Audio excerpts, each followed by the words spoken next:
Dođi, duše presveti, sa nebesa nas posjeti zrakom svoje milosti. Dođi, oče ubogih, djelitelju dara svih. Dođi, srca svjetlosti, tješitelju tako blag, ti nebeski goste drag, pun miline hladan tih. Umornima odmore, u vrućini lahore, razgovore žalosnih. Sjaju svjetla blaženog, sjaju srcu puka svug, napuni nam dušu svu.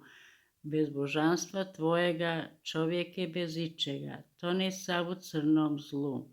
Neščista nas umivaj, suha srca zalivaj, vidaj rane ranjenim, mekšaj čudi kamene, zagri grudi ledene, ne daj nama putem zlim.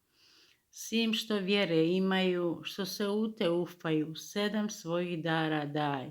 Daj nam krepu zaslužnu i smrt lijepu blaženu, daj vjekovit svima raj. Amen.